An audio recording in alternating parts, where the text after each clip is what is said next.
1. It is well known that the old Manton house is haunted. In all the rural district near about, and even in the town of Marshall, a mile away, not one person of unbiased mind entertains a doubt of it. Incredulity is confined to those opinionated persons who will be called cranks as soon as the useful word shall have penetrated the intellectual domain of the Marshall advance. The evidence that the house is haunted is of two kinds: the testimony of disinterested witnesses who have had ocular proof, and that of the house itself. The former may be disregarded and ruled out on any of the various grounds of objection which may be argued against it by the ingenious, but facts within the observation of all are material and controlling. In the first place, the Manton house has been unoccupied by mortals for more than 10 years, and with its outbuildings is slowly falling into decay, a circumstance which in itself the judicious will hardly venture to ignore. It stands a little way off the loneliest reach of the Marshall and Harriston road, in an opening which was once a farm, and is still disfigured with strips of rotting fence, and half covered with brambles, overrunning a stony and sterile soil long unacquainted with the plough. The house itself is in tolerably good condition, though badly weather-stained and in dire need of attention from the glazier, the smaller male population of the region having attested in the manner of its kind its disapproval of dwelling without dwellers. It is 2 stories in height, nearly square, its front pierced by a single doorway flanked on each side by a window boarded up to the very top. Corresponding windows above, not protected, serve to admit light and rain to the rooms of the upper floor. Grass and weeds grow pretty rankly all about, and a few shade trees, somewhat the worse for wind, and leaning all in one direction, seem to be making a concerted effort to run away. In short, as the Marshalltown humorist explained in the columns of the Advance, the proposition that the Manton house is badly haunted is the only logical conclusion from the premises. The fact that in this dwelling Mr. Manton thought it expedient one night some 10 years ago to rise and cut the throats of his wife and 2 small children, removing at once to another part of the country, has no doubt done its share in directing public attention to the fitness of the place for supernatural phenomena. To this house, one summer evening, came 4 men in a wagon. 3 of them promptly alighted, and the one who had been driving hitched the team to the only remaining post of what had been a fence. The 4th remained seated in the wagon. "Come," said one of his companions, approaching him, while the others moved away in the direction of the dwelling. "This is the place." The man addressed did not move. "By God," he said harshly, "this is a trick, and it looks to me as if you were in it." "Perhaps I am," the other said, looking him straight in the face and speaking in a tone which had something of contempt in it. "You will remember, however, that the choice of place was with your own assent left to the other side. Of course, if you are afraid of spooks—" "I am afraid of nothing," the man interrupted with another oath, and sprang to the ground. The 2 then joined the others at the door, which one of them had already opened with some difficulty, caused by rust of lock and hinge. All entered. Inside it was dark, but the man who had unlocked the door produced a candle and matches and made a light. He then unlocked a door on their right as they stood in the passage. This gave them entrance to a large square room that the candle but dimly lighted. The floor had a thick carpeting of dust, which partly muffled their footfalls. Cobwebs were in the angles of the walls and depended from the ceiling like strips of rotting lace, making undulatory movements in the disturbed air. The room had 2 windows in adjoining sides, but from neither could anything be seen except the rough inner surface of boards a few inches from the glass. There was no fireplace, no furniture. There was nothing besides the cobwebs and the dust. The 4 men were the only objects there which were not a part of the structure. Strange enough they looked in the yellow light of the candle. The one who had so reluctantly alighted was especially spectacular. He might have been called sensational. He was of middle age, heavily built, deep-chested and broad-shouldered. Looking at his figure, one would have said that he had a giant's strength, at his features that he would use it like a giant. He was clean-shaven, his hair rather closely cropped and grey. His low forehead was seamed with wrinkles above the eyes, and over the nose these became vertical. The heavy black brows followed the same law, saved from meeting only by an upward turn at what would otherwise have been the point of contact. Deeply sunken beneath these glowed in the obscure light a pair of eyes of uncertain colour, but obviously enough too small. There was something forbidding in their expression, which was not bettered by the cruel mouth and wide jaw. The nose was well enough as noses go. One does not expect much of noses. All that was sinister in the man's face seemed accentuated by an unnatural pallor. He appeared altogether bloodless. The appearance of the other men was sufficiently commonplace. They were such persons as one meets and forgets that he met. All were younger than the man described, between whom and the eldest of the others, who stood apart, there was apparently no kindly feeling. They avoided looking at each other. "Gentlemen," said the man holding the candle and keys, "I believe everything is right. Are you ready, Mr. Rosser?" The man standing apart from the group bowed and smiled. "And you, Mr. Grossmith?" The heavy man bowed and scowled. "You will be pleased to remove your outer clothing." Their hats, coats, waistcoats, and neckwear were soon removed and thrown outside the door in the passage. The man with the candle now nodded, and the fourth man, he who had urged Grossmith to leave the wagon, produced from the pocket of his overcoat 2 long, murderous-looking bowie knives, which he drew now from their leather scabbards. "They are exactly alike," he said, presenting one to each of the 2 principals. For by this time the dullest observer would have understood the nature of this meeting. It was to be a duel to the death.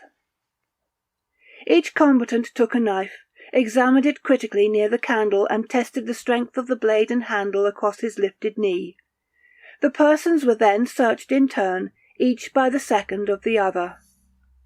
"If it is agreeable to you, Mr. Grossmith," said the man holding the light, "you will place yourself in that corner."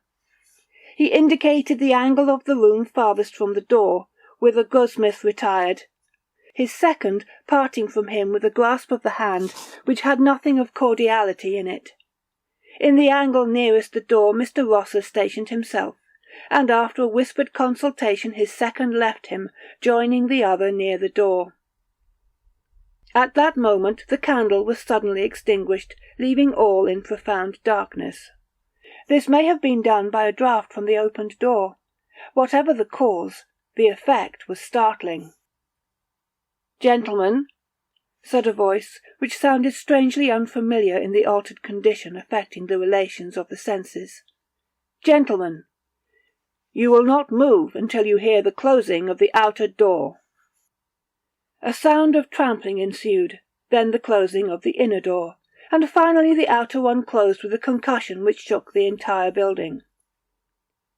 A few minutes afterwards a belated farmer's boy met a light wagon which was being driven furiously toward the town of Marshall. He declared that behind the 2 figures on the front seat stood a third, with its hands upon the bowed shoulders of the others, who appeared to struggle vainly to free themselves from its grasp. This figure, unlike the others, was clad in white, and had undoubtedly boarded the wagon as it passed the haunted house. As the lad could boast a considerable former experience with the supernatural thereabouts, his word had the weight justly due to the testimony of an expert. The story, in connection with the next day's events, eventually appeared in the Advance, with some slight literary embellishments and a concluding intimation that the gentleman referred to would be allowed the use of the paper's columns for their version of the night's adventure. But the privilege remained without a claimant. The events that led up to this duel in the dark were simple enough.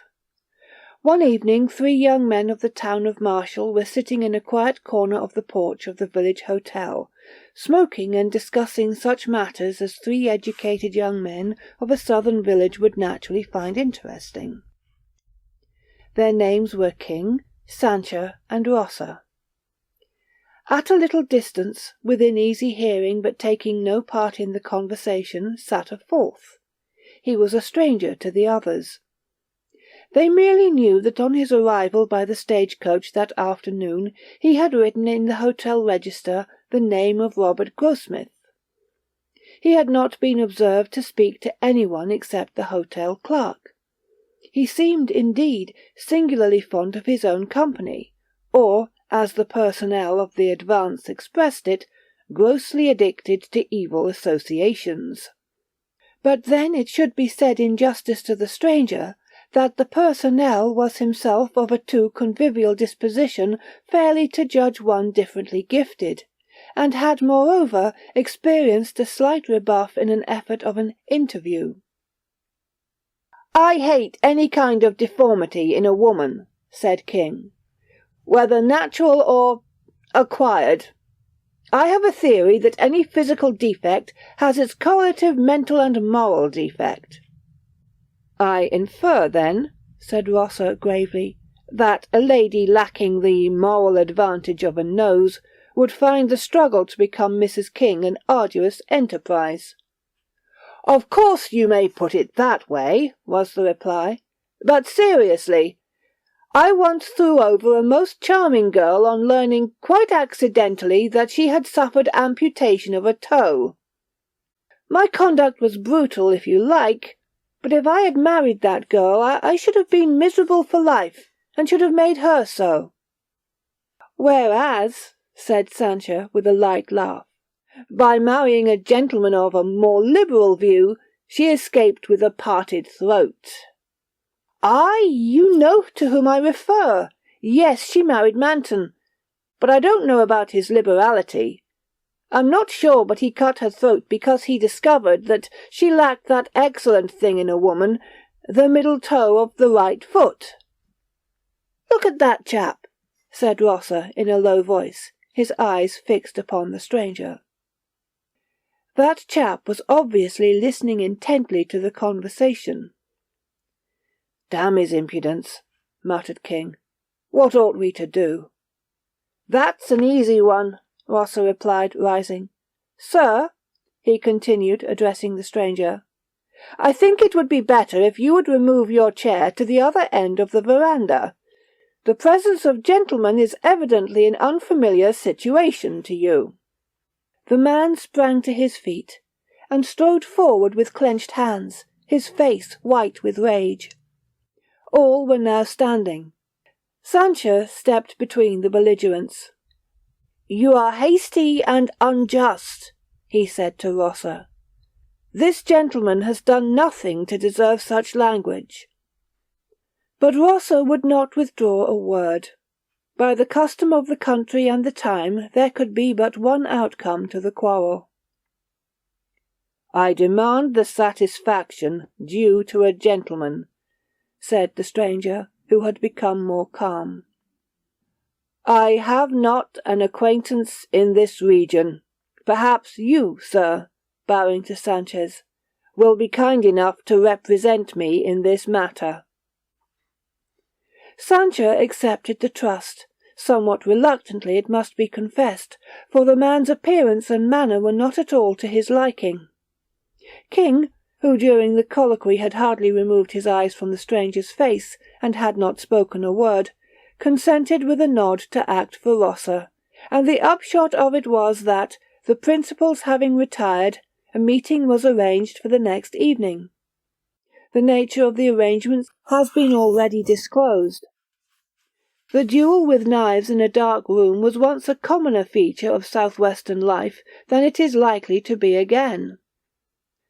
How thin a veneering of chivalry covered the essential brutality of the code under which such encounters were possible, we shall see. 3. In the blaze of a midsummer noonday the old Manton house was hardly true to its traditions. It was of the earth, earthy. The sunshine caressed it warmly and affectionately, with evident disregard of its bad reputation. The grass greening all the expense in its front seemed to grow, not rankly, but with a natural and joyous exuberance, and the weeds blossomed quite like plants. Full of charming lights and shadows and populous with pleasant-voiced birds, the neglected shade-trees no longer struggled to run away, but bent reverently beneath their burdens of sun and song. Even in the glassless upper windows was an expression of peace and contentment, due to the light within. Over the stony fields the visible heat danced with a lively tremor, incompatible with the gravity which is an attribute of the supernatural. Such was the aspect under which the place presented itself to Sheriff Adams and 2 other men who had come out from Marshall to look at it. One of these men was Mr. King, the sheriff's deputy. The other, whose name was Brewer, was a brother of the late Mrs. Manton. Under a beneficent law of the state relating to property, which has been for a certain period abandoned by an owner whose residence cannot be ascertained, the sheriff was legal custodian of the Manton farm and appurtenances thereunto belonging. His present visit was in mere perfunctory compliance with some order of a court in which Mr. Brewer had an action to get possession of the property as heir to his deceased sister. By a mere coincidence, the visit was made on the day after the night that Deputy King had unlocked the house for another and very different purpose. His presence now was not of his own choosing. He had been ordained to accompany his superior, and at the moment could think of nothing more prudent than simulated alacrity in obedience to the command. Carelessly opening the front door, which to his surprise was not locked, the sheriff was amazed to see, lying on the floor of the passage into which it opened, a confused heap of men's apparel. Examination showed it to consist of 2 hats, and the same number of coats, waistcoats, and scarves, all in a remarkably good state of preservation, albeit somewhat defiled by the dust in which they lay. Mr. Brewer was equally astonished, but Mr. King's emotion is not of record. With a new and lively interest in his own actions, the sheriff now unlatched and pushed open a door on the right, and the 3 entered. The room was apparently vacant. No. As their eyes became accustomed to the dimmer light, something was visible in the farthest angle of the wall. It was a human figure, that of a man crouching close in the corner. Something in the attitude made the intruders halt when they had barely passed the threshold. The figure more and more clearly defined itself. The man was upon one knee, his back in the angle of the wall, his shoulders elevated to the level of his ears, his hands before his face, palms outward, the fingers spread and crooked like claws. The white face turned upward on the retracted neck had an expression of unutterable fright, the mouth half open, the eyes incredibly expanded. He was stone dead. Yet, with the exception of a bowie knife which had evidently fallen from his own hand, not another object was in the room. In thick dust that covered the floor were some confused footprints near the door and along the wall through which it opened. Along one of the adjoining walls, too, past the boarded-up windows, was the trail made by the man himself in reaching his corner. Instinctively, in approaching the body, the 3 men followed that trail. The sheriff grasped one of the outthrown arms. It was as rigid as iron, and the application of a gentle force rocked the entire body without altering the relation of its parts. Brewer, pale with excitement, gazed intently into the distorted face. "God of mercy!" he suddenly cried. "It's Manton!" "You are right," said King with an evident attempt at calmness. "I knew Manton. He then wore a full beard and his hair long. But this is he."